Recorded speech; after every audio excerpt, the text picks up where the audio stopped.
घने जंगल में शाम का सन्नाटा चारों ओर फैला हुआ था। सुखिया और भीखन नाम के दो लकड़हारे अपने सिर पर लकड़ियों का गट्ठर रखे हुए जंगल के रास्ते पर चले जा रहे थे। हाँ, क्यों रे भीखन, ये अच्छी गुणवत्ता की लकड़ी की तलाश करते करते लगता है कि हम जंगल की गहराई तक निकल आए हैं। क्यों रे? मैंने तो तुमसे कहा ही था कि हम बहुत अंदर आ गए हैं, सुन लो। नहीं, लेकिन तुम तो मेरी बात ही नहीं मान रहे थे। लो। हाँ रे, तू सही कह रहा था। कसम से कहता हूँ, इतनी देर हो गई चलते चलते, लेकिन अभी तक लगता है कि हम जंगल में ही हैं। सुखिया ने इतना कहा ही था कि तभी उसकी नजर दूर झाड़ियों में चमकती हुई सोने जैसी किरणों पर पड़ी। अरे भीखन, उधर देख, सामने झाड़ियों के करीब कोई वस्तु सोने की किरणों सी जगमगा रही है। देख तो सही। वाह वाह वाह वाह, चलकर जरा देखते हैं, कहीं सोना तो नहीं है। आजा आजा आजा आजा आजा आजा। ये सुनकर भीखन चौंक गया। उसकी आंखों में अचानक लालच की चमक आ गई। आहा, अरे सुखिया भाई, सही कह रहे हो। क्या पता वहाँ पर हमें कोई खजाना मिल जाए और हम देखते ही देखते धनवान हो जाएं। चलो चलो चलो, देखे तो सही क्या है वो। दोनों जल्दी जल्दी कदम बढ़ाते हुए झाड़ियों के पास पहुँचे, मगर जैसे ही वो पास पहुँचे, सामने का दृश्य देखकर उनकी आंखें आश्चर्य से फैल गईं। झाड़ियों के बीच एक सुनहरा बैल खड़ा था। वो बैल दोनों को घूर रहा था। वाह वाह वाह वाह रे भीखन, देख तो सही, ये तो सोने का बैल है रे। आहा, इस तरह का बैल तो मैंने कभी नहीं देखा सुखिया। सही बताओ, अच्छा भी लग रहा है और डर भी लग रहा है कि पता नहीं ये बैल होगा भी या फिर नहीं। अगले ही पल वो सुनहरा बैल बिजली की गति से दौड़ा और जंगल की गहराई में उनकी आंखों के सामने से ओझल हो गया। अचानक हुई इस घटना से सुखिया और भीखन दोनों डर गए। ये भीखन, भाग भाग भाग यहाँ से। अरे भाग, मुझे तो यहाँ बहुत बड़ी गड़बड़ मालूम होती है। अरे भाग भाग। दोनों डर के मारे अपना गट्ठर उठाए बिना पीछे मुड़े और दुम दबाकर वहाँ से भाग गए। इस घटना के कुछ दिन बाद माधव नाम का एक मेहनती लकड़हारा जंगल के किनारे एक पेड़ की लकड़ियाँ काट रहा था। तभी वहाँ पर एक दूसरा लकड़हारा आ पहुँचा। अरे माधव, क्या तुमने सुना? पूरे गांव में चर्चा फैली हुई है कि सुखिया और भीखन ने घने जंगल में एक सोने के बैल को देखा है। अरे भैया, ऐसा है, इस घटना की चर्चा कई दिन से चल रही है। और सही बताऊं, मुझे इस तरह की वाहियात बातों में कोई दिलचस्पी नहीं है। हाँ। ये सुनकर दूसरा लकड़हारा हंसने लगा। अरे क्यों बेवजह अपने आप को थका रहे हो? सुबह से लेकर शाम तक मेहनत से लकड़ियां काटते हो, बाजार में बेचते हो, धन अपने घर तक तो ले नहीं जा पाते। तभी जमींदार अपना ब्याज लेने आ जाता है और तुम पूरे पैसे उसी को दे देते हो। क्यों, काम किसके लिए कर रहे हो? जमींदार के लिए। तो क्या करूं? कुछ समय पहले जब मेरी पत्नी बीमार हुई थी, तब मेरे पास धन नहीं था और उस समय जमींदार से कर्ज लेकर आया था।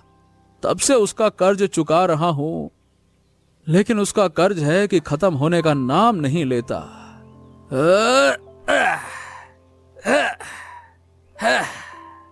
इतना कहकर माधव फिर से पेड़ पर कुल्हाड़ी चलाने लगा और वो दूसरा लकड़हारा वहाँ से चला गया। कुछ देर बाद माधव लकड़ियों का गट्ठर लेकर बाजार चला गया और उन्हें बेचने के लिए खड़ा हो गया। तभी एक ग्राहक उसके पास आया। हाँ भाई माधव, तुम्हारी लकड़ियों की गुणवत्ता तो काफी अच्छी है। ये बताओ कितने की है? भैया, मैं तुम्हें कम कीमत में दे दूंगा। मान के चलो 10 सिक्के मुझे दे दो और लकड़ियां ले जाओ। हाँ, ये लो। ग्राहक ने तुरंत 10 सिक्के माधव को दे दिए और लकड़ियां लेकर वहाँ से चला गया। माधव खुश होकर उन 10 सिक्कों को लेकर अपने घर जाने ही वाला था कि तभी वहाँ जमींदार आ गया। हाँ, जमींदार है नाम मेरा, पाई पाई वसूल करना काम मेरा। हाँ, क्यों रे माधव, बता, ला दे दे दे, आज का मेरा ब्याज मुझे दे दे, ला। ये सुनकर माधव क्रोधित हो गया। जमींदार क्या करते हो, मैंने तुमसे थोड़ा सा कर्ज लिया था, तब से रोज मेरी मेहनत की कमाई ले जाते हो, और तुम्हारा कर्ज है कि वही का वही है, कुछ कम होने का नाम ही नहीं ले रहा है। जमींदार भी क्रोधित हो गया। अरे तो मैंने तुमसे पहले ही कहा था, मैं बहुत ज्यादा ब्याज वसूलता हूँ, लेकिन तुमने कहा आहा आहा आहा, पैसे दे दो मैं ब्याज दे दूंगा। उस समय तो तुमको कोई आपत्ति नहीं थी, अब चुकाने का समय आया तो नखरे नौटंकी कर रहे हो, हैं? माधव ने मजबूरी में अपने 10 सिक्कों में से 8 सिक्के जमींदार को दे दिए। जमींदार खुश होता हुआ वहाँ से चला गया और माधव के हाथ में केवल 2 सिक्के ही बचे। कुछ देर बाद माधव अपने घर पहुँचा। घर पहुँचते ही उसकी पत्नी गौरी उससे नाराज होकर बोली, तुमसे कहा था कि रसोई में अनाज समाप्त होने की कगार पर है और तुम आज भी खाली हाथ आ गए। माधव ने चुपचाप 2 सिक्के गौरी के हाथ में रख दिए। अब तुम ही बताओ, इन 2 सिक्कों में अनाज लेकर आऊं, सब्जी लेकर आऊं, क्या लेकर आऊं, बताओ। ये सुनकर गौरी क्रोधित हो गई। मुझे क्यों बता रहे हो, घर को चलाना तुम्हारा काम है। माधव भी क्रोधित हो गया। ए गौरी, तुम मेरी आर्थिक स्थिति अच्छी तरह से जानती हो, मैं जितना भी कमाता हूँ जमींदार सारी रकम छीन कर ले जाता है, और जमींदार से कर्ज भी मैंने तुम्हारी बीमारी के इलाज के लिए ही लिया था, कोई अपने मौज मस्ती के लिए नहीं लिया था। अगले दिन माधव नाराज होकर अपने घर के बाहर कुल्हाड़ी लेकर एक वृक्ष के नीचे बैठा हुआ था। तभी माधव के पड़ोसी मनोहर चाचा वहाँ आ गए। अरे माधव, क्या बात है भाई, आज तू जंगल में लकड़ियां काटने नहीं गया, और ये तेरे चेहरे पर ये उदासी कैसी है? हाँ, अब तो लकड़ियां काटने का मन ही नहीं करता चाचा। माधव की ये बात सुनकर मनोहर चाचा चौंक गए। अरे अरे अरे, क्या बात है बेटा, ये बुझी बुझी सी बातें क्यों कर रहा है, क्या हुआ? अब बुझी हुई बातें नहीं करूंगा तो और कैसी बातें करूंगा चाचा। दिन भर मेहनत से लकड़ियां काटता हूँ, शाम को जमींदार मेरा सारा धन छीन कर ले जाता है। अब बताइए भला, दिन भर मेहनत करने के बाद भी मेरे पास केवल 2 सिक्के बचते हैं। अब इन 2 सिक्कों से क्या होता है? इन 2 सिक्कों से न जाने कितने दिनों से अपना घर चला रहा हूँ। अब तो पत्नी भी रोज रोज मुझसे झगड़ा करने लगी है। मनोहर चाचा गहरी सोच में डूब गए। चलो कोई बात नहीं, चिंता मत कर बेटा, सबका समय बदलता है, तेरा भी समय जरूर बदलेगा। हाँ। ये सुनकर माधव की आंखों में आंसू आ गए। मुझ जैसा अभागा संसार में शायद ही कोई होगा। अरे ए पगले, ऐसा नहीं कहते रे, खुद को अभागा कभी मत समझना माधव। मेरा विश्वास है कि तू बड़ा ही तकदीर वाला निकलेगा। और हाँ, ये दूसरी बात है कि तेरा समय खराब चल रहा है बेटा, लेकिन हर रात के बाद सुबह होती है, तेरे जीवन की भी सुबह जरूर होगी। और देखना, उस दिन ये सारा गांव कहने पे मजबूर हो जाएगा कि माधव बड़ा ही तकदीर वाला है। हाँ। ये सुनकर माधव के होठों पर हल्की मुस्कुराहट आ गई। बस मनोहर चाचा, आपकी इन्हीं बातों की वजह से मुझे कुछ हिम्मत मिल जाती है और हौसला बढ़ जाता है। मनोहर चाचा मुस्कुराते हुए वहाँ से चले गए और कुछ देर बाद माधव फिर से कुल्हाड़ी उठाकर जंगल की ओर चल पड़ा। शाम को जब माधव वापस अपने घर आया तो उसने देखा कि उसकी पत्नी कहीं जाने की तैयारी कर रही थी। उसी समय उसकी सास भी वहाँ मौजूद थी। अरे सासू माँ, आप? बस दोपहर को ही आई हूँ और अपनी बिटिया को यहाँ से ले जा रही हूँ। ये सुनकर माधव चौंक गया। क्या बात, ऐसे मत कहिए। अगर गौरी चली जाएगी तो फिर मैं क्या करूंगा? माधव की सास क्रोधित हो गई। वैसे भी तुम करते क्या हो? दिन भर लकड़ियां काटते हो और शाम को सारी मजदूरी जमींदार को पकड़ा देते हो। मैं अपनी बेटी को इस तरह घुट घुट कर जीते हुए नहीं देख सकती। माधव की आंखों में आंसू आ गए। सासू माँ, आपकी पुत्री जब बीमार हुई थी तो उसके इलाज के लिए मैंने जमींदार से कर्ज लिया था और आज तक वही कर्ज चुका रहा हूँ, उसमें भी ब्याज चुका रहा हूँ, मूल तो चुका ही नहीं पा रहा हूँ। ये सुनकर गौरी की माँ और भी क्रोधित हो गई। तो तुम इस संसार के पहले व्यक्ति नहीं हो जिसने किसी से कर्ज लिया हो। बहुत से पति अपनी पत्नियों के लिए कर्ज लेते हैं, लेकिन वो सही समय पर उसे चुका भी देते हैं। लेकिन तुम मेहनत करना ही नहीं चाहते, केवल इतनी ही लकड़ियां काटते हो जो केवल 10 सिक्कों में बिक सके। 8 सिक्के जमींदार को दे देते हो और 2 सिक्के मेरी बेटी के हाथ में पकड़ा देते हो और कहते हो घर चलाओ। मैं तुमसे पूछती हूँ, 2 सिक्कों में तुम घर चला सकते हो क्या? मैंने तो सुना था कि पत्नी पति के सुख दुख में साथ देती है। ये सुनकर माधव की सास और क्रोधित हो गई। जब तुम बहुत अधिक धनवान बन जाना तभी मेरी बेटी को लेने आना, उससे पहले अपने ससुराल आने की कोशिश मत करना। इतना कहकर गौरी की माँ ने गौरी का हाथ पकड़ा और उसे लेकर वहाँ से चली गई। माधव की आंखों में आंसू आ गए और वो चारपाई पर बैठकर रोने लगा। कुछ देर बाद वो लेट गया। बुजुर्गों की कहावत बिल्कुल सही है, बुरा समय आने पर परछाई भी साथ छोड़ देती है।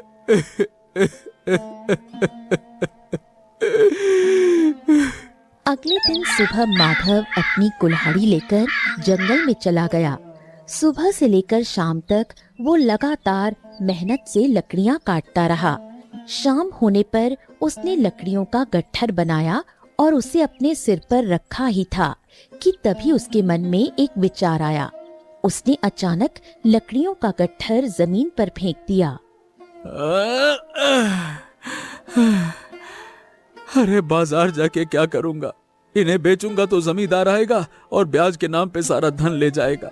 घर पर भी अब कोई नहीं है। अरे धन ले जाकर भी क्या करूंगा? मुझे अब कुछ भी करके जमींदार का पूरा कर्ज चुकाना ही होगा।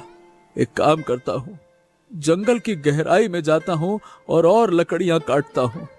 ये विचार मन में आते ही माधव ने कुल्हाड़ी लेकर जंगल की गहराई की ओर कदम बढ़ा दिए। तभी माधव की नजर दूर झाड़ियों पर पड़ी, जहाँ से सुनहरे रंग की किरणें चमक रही थीं। अरे ये क्या? ऐसा लग रहा है जैसे झाड़ियों में कोई सोने की वस्तु रखी हुई है जो सोने की किरणों से जगमगा रही है। मुझे जाकर देखना चाहिए। देखता हूँ भला क्या है। इतना कहकर माधव धीरे धीरे झाड़ियों के पास जा पहुंचा। जैसे ही वो झाड़ियों के नजदीक पहुंचा, उसने देखा कि एक सोने का बैल खड़ा उसे घूर रहा था। उसका पूरा शरीर सोने की तरह चमक रहा था, लेकिन माधव की आंखों में जरा भी भय नहीं था। ओ, इसका मतलब सुखिया और भीखन ने जो घटना गांव वालों को बताई थी वो सत्य थी। बाप रे, सोने के बैल का अस्तित्व जंगल में वास्तव में मौजूद है। दादा रे दादा। अगले ही पल वो सोने का बैल जंगल की गहराई की ओर दौड़ पड़ा। माधव भी तुरंत उसके पीछे दौड़ पड़ा। बैल तेजी से जंगल के अंदर भागता रहा, लेकिन माधव ने अपने कदम नहीं रोके। कुछ देर बाद वो सोने का बैल जंगल में बने एक पुराने मंदिर के पास जाकर रुक गया और माधव भी उसके पीछे पीछे वहां पहुंच गया। सोने का बैल मुड़ा और माधव की ओर देखने लगा।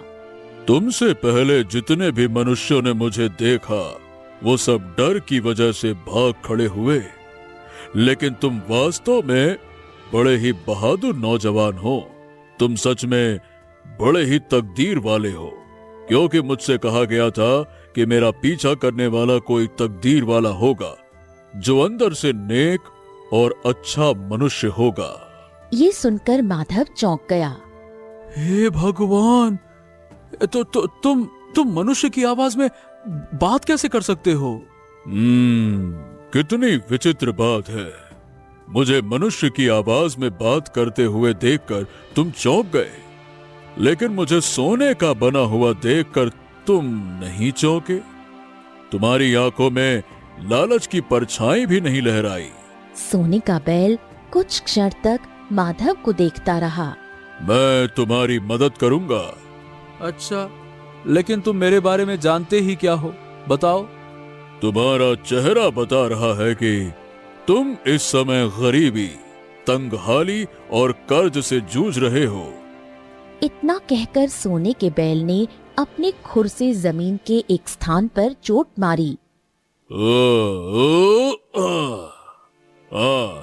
इसे खोदो, इसमें से जो निकलेगा उसे ले लो। माधव चुपचाप उस स्थान पर गया और जमीन खोदने लगा।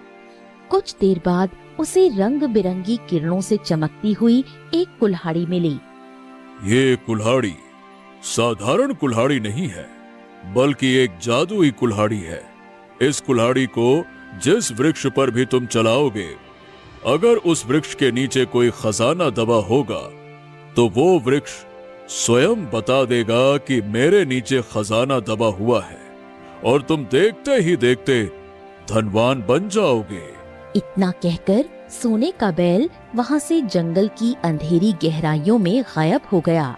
माधव उस जादुई कुल्हाड़ी को लेकर चुपचाप अपने घर लौट आया। अगली सुबह माधव सोकर उठा ही था कि तभी वहाँ जमींदार आ गया। हाँ माधव, कल मैं बाजार में तेरा इंतजार करता रहा, तू कल बाजार में पहुंचा ही नहीं। ला, कोई बात नहीं, ला मेरा ब्याज मुझको दे दे। जरूर तू दूसरे गांव में लकड़ियां बेचकर आया होगा। ला भाई ला। कल मैंने लकड़ियां काटी जरूर थी, लेकिन बेच नहीं पाया, जंगल में ही छोड़ आया। और आज मैं तुम्हारा ब्याज दे दूंगा, चिंता मत करो। याद रखना, आज पूरे 18 सिक्के देने पड़ेंगे तुम्हें। क्या कहा मैंने? जमींदार नाम मेरा, पाई पाई वसूल करना काम मेरा। इतना कहकर जमींदार वहाँ से चला गया। कुछ देर बाद माधव जादुई कुल्हाड़ी लेकर जंगल पहुँचा। वहाँ उसे एक बहुत पुराना और विशाल वृक्ष दिखाई दिया। माधव ने उस वृक्ष पर कुल्हाड़ी चलाई। अगले ही पल वृक्ष के नीचे से आवाज आई। मेरे नीचे बहुत पुराने समय के राजा का खजाना दबा हुआ है, उसे तुम निकाल सकते हो। ये सुनकर माधव तुरंत उस पेड़ के नीचे खुदाई करने लगा। कुछ देर बाद उसे जमीन के अंदर एक बक्सा मिला। माधव ने वो बक्सा खोला तो उसमें सोने के सिक्के भरे हुए थे। अरे मैं तो वास्तव में बहुत ज्यादा धनवान बन गया। ये अब मैं जमींदार का कर्ज चुका दूंगा। इतना कहकर माधव कुल्हाड़ी और बक्सा लेकर अपने घर लौट आया। अगली सुबह जमींदार फिर माधव के घर पहुंचा। अरे माधव, मैं कल भी बाजार में तेरा इंतजार करता रहा और तू कल भी नहीं आया। जानता है, अब तुझे पूरे 24 सिक्के ब्याज में चुकाने पड़ेंगे, समझा? माधव तुरंत 2 सोने के सिक्के जमींदार के हाथ में रख देता है। अरे ये लो जमींदार, वैसे तो एक सोने का सिक्का ही तुम्हारा कर्ज ब्याज सहित चुका देगा, लेकिन एक सोने का सिक्का मेरी तरफ से रखो अपने पास। और हाँ, आज के बाद यहाँ कभी मत आना। मैंने तुम्हारा सारा कर्ज चुका दिया है और तुम्हें ब्याज भी दे दिया है, तो हमारा और तुम्हारा हिसाब खत्म। सोने के सिक्के देखकर जमींदार चौंक गया।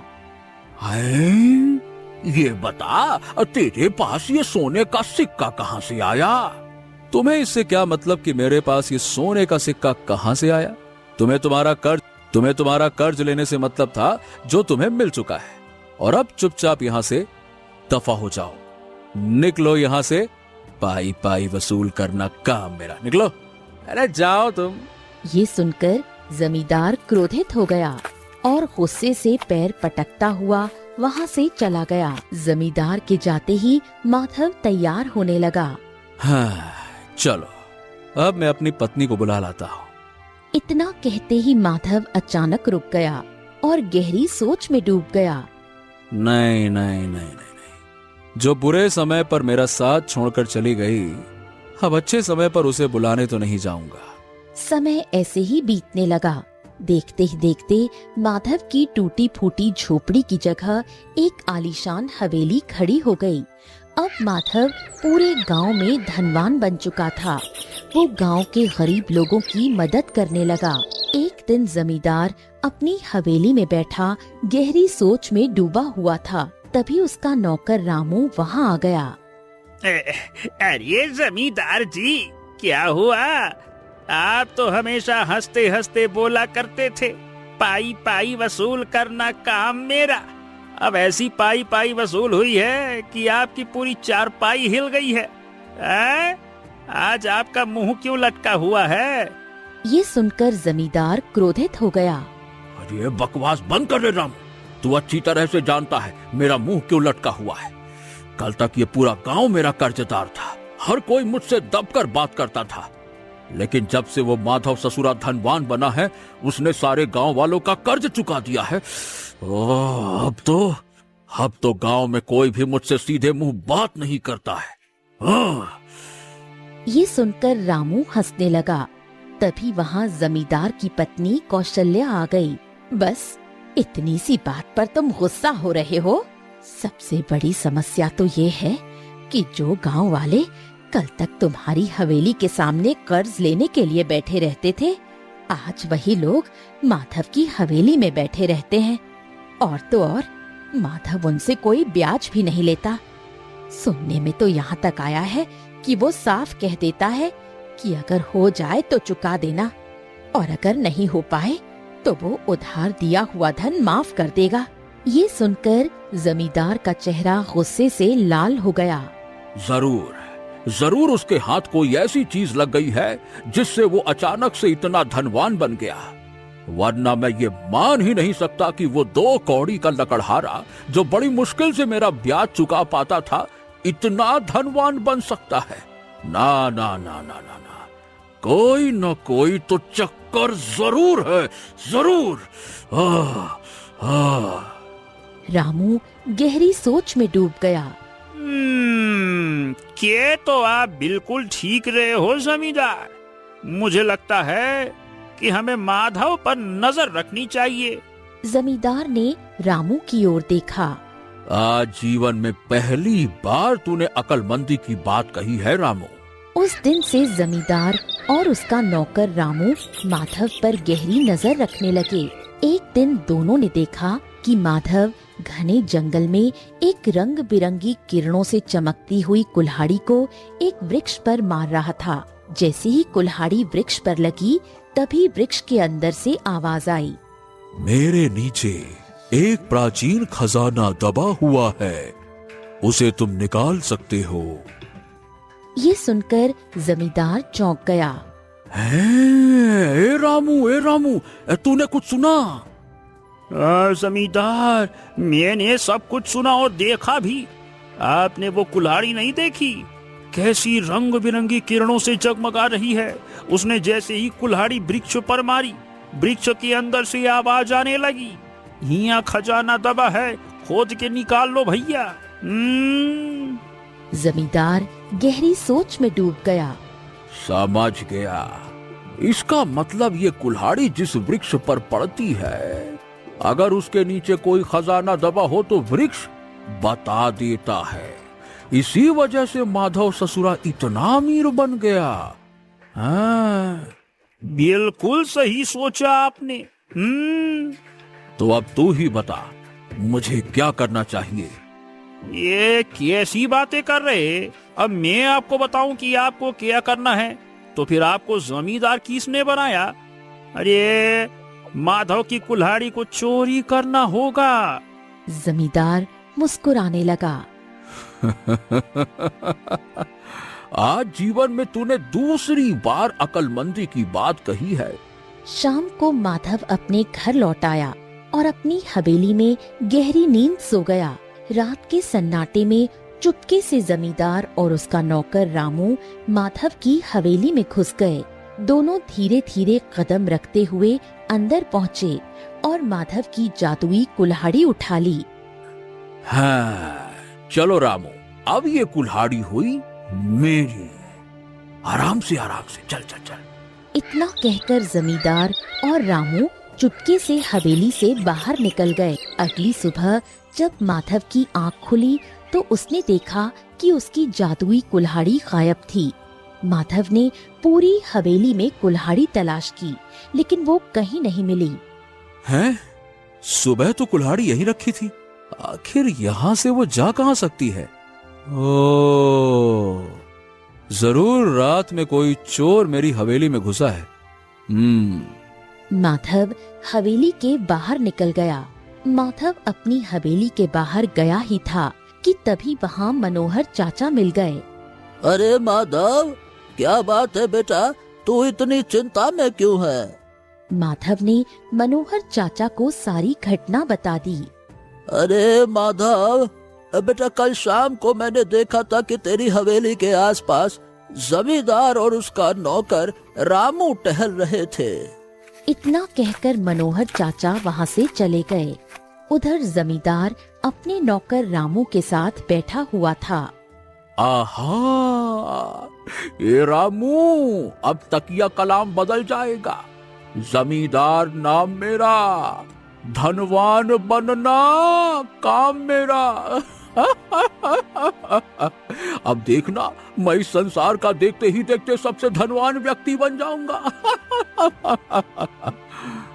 तभी वहाँ माधव आ गया। ओ, तो तुम अब चोर भी बन गए जमींदार। लाओ, सीधी तरह से ये कुल्हाड़ी मुझे वापस करो। लाओ। अब ये था तेरी कुल्हाड़ी। क्या इस कुल्हाड़ी पर तेरा नाम लिखा है क्या? तेरी कुल्हाड़ी। जमींदार, वो दिन हवा हो गए जब तुम्हारा दबदबा और रौब गांव वालों पर चला करता था। लाओ, कुल्हाड़ी सीधी तरह से मेरे हवाले कर दो, नहीं तो मुझसे बुरा कोई नहीं होगा। लाओ चुपचाप। ये सुनकर जमींदार और रामू दोनों चौंक गए। ये जमींदार जी, ये माधव के तेवर तो बड़े बदले बदले से लग रही है, और अब माधव के साथ पूरे गांव वालों का समर्थन है। अगर माधव ने बवाल खड़ा कर दिया तो पूरा गांव एकजुट हो जाएगा और आप पड़ जाओगे अकेले। हैं? अरे तो फिर तू ही बता, हमें क्या करना चाहिए? करना क्या है? ये मैं तो कहता हूँ इस कुल्हाड़ी को लेकर यहाँ से भाग जाना है, वो भी जंगल की तरफ। अरे वाह वाह वाह वाह, आज तूने पहली बार अकलमंदी की बात की है। इतना कहकर जमींदार माधव की ओर देखने लगा। हाँ, तो कुल्हाड़ी चाहिए तो पहले मुझे और रामू को पकड़ के दिखाओ। रुको रुको, इतना कहकर जमींदार और रामू हवेली से बाहर निकलकर जंगल की ओर भागने लगे। माधव क्रोधित हो गया और उनके पीछे दौड़ पड़ा।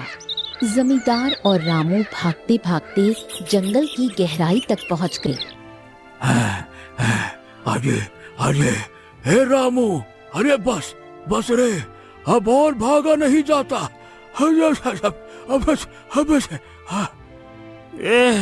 अजय, मेरे भी पैर जवाब दे चुके हैं। अरे रे रे, आउच। तभी रामू ने पीछे मुड़कर देखा। जमींदार, माधव इधर ही आ रहा है, वो देखो। अरे आखिर ये माधव खाता क्या है? अब तू ही बता कि हम क्या करें, हैं? रामू इधर उधर देखने लगा। तभी उसकी नजर दूर जंगल में बने एक पुराने मंदिर पर पड़ी। जमींदार, सामने एक मंदिर है, एक काम करते हैं, हम दोनों उस मंदिर के अंदर छुप जाते हैं, चलो। अरे वाह वाह वाह वाह वाह, आज तूने पहली बार अकलमंदी की बात की है। चल आजा, आजा आजा आजा। दोनों दौड़ते हुए मंदिर के अंदर घुस गए, लेकिन जैसे ही जमींदार और रामू अंदर पहुँचे, सामने का दृश्य देखकर दोनों चौंक गए। एक सोने का बैल खड़ा उन्हें घूर रहा था। जमींदार, ये तो सोने का बैल है। तभी माधव भी मंदिर के अंदर पहुंचा। हैं? अरे ये तो यहाँ तक आ गया, अब क्या करें? जमींदार, माधव बहुत अच्छा इंसान है। अगर इससे बचना है तो हमें अपनी ढाल इस सोने के बैल को बनाना होगा। मतलब ये कि हमें माधव से कहना होगा, अगर वो यहाँ से नहीं गया तो हम इस सोने के बैल को नुकसान पहुँचा देंगे। हाँ, आज तूने पहली बार। बस बस बस, आगे मत बोलना, जल्दी से माधव को यहाँ से भगाओ, चलो। जमींदार क्रोधित होकर माधव की ओर मुड़ा। यहाँ से चले जाओ माधव, नहीं तो मैं इस सोने के बैल को मार दूंगा। हाँ, जमींदार, हाँ, उसे नुकसान पहुंचाने की कोशिश मत करना, और वो कुल्हाड़ी चुपचाप मुझे दे दो, मैं कह रहा हूँ, मुझे दे दो। हाँ। लेकिन जमींदार सोने के बैल को मारने के लिए आगे बढ़ा। जैसे ही उसने प्रहार करने की कोशिश की, माधव ने तुरंत आगे बढ़कर वो प्रहार अपने ऊपर ले लिया। अगले ही पल मंदिर के अंदर एक तेज प्रकाश फैला। सोने का बैल रंग बिरंगी किरणों के बीच एक सुंदर राजा में परिवर्तित हो गया। हैं? अरे रामू, ये तो इस राज्य के राजा हुकुम सिंह है। राजा हुकुम सिंह ने क्रोधित अवस्था में जमींदार और रामू की ओर देखा। और तुम दोनों की बकवास में काफी समय से सुन रहा हूँ। वो कुल्हाड़ी सीधी तरह से हमारे हवाले कर दो, लाओ। जमींदार डर गया और कांपते हाथों से कुल्हाड़ी राजा हुकुम सिंह को दे दी। राजा हुकुम सिंह ने वो कुल्हाड़ी माधव को देते हुए कहा, ये तुम्हारी कुल्हाड़ी है, लो। लेकिन महाराज, आप सोने के बैल से राजा में कैसे बदल गए? मैं ही राजा हुकुम सिंह हूँ।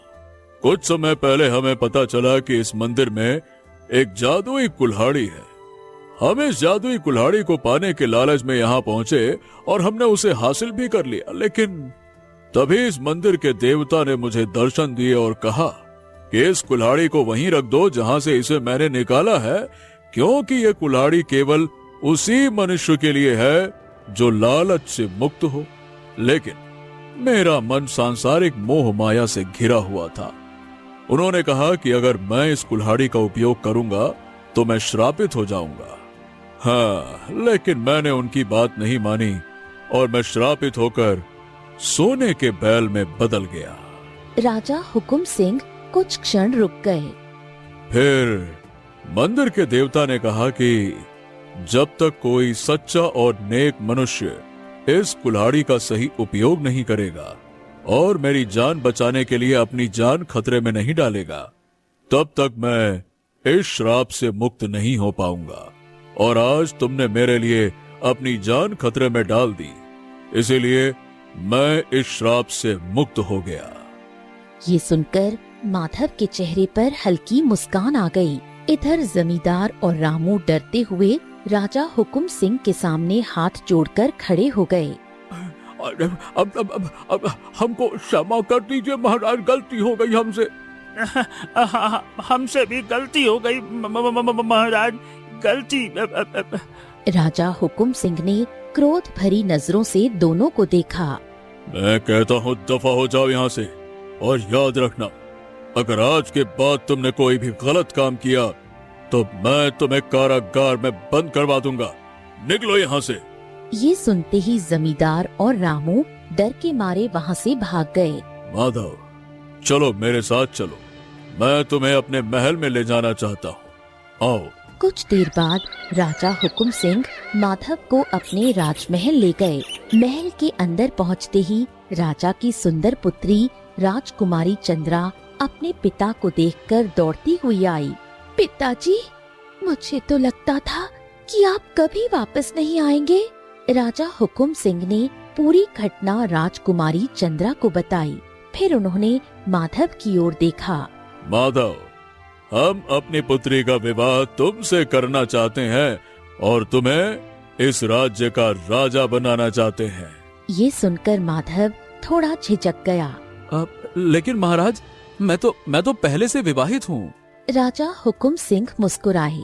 तो क्या हुआ? राजा महाराजा अक्सर एक से अधिक विवाह करते हैं, इसमें क्या समस्या है?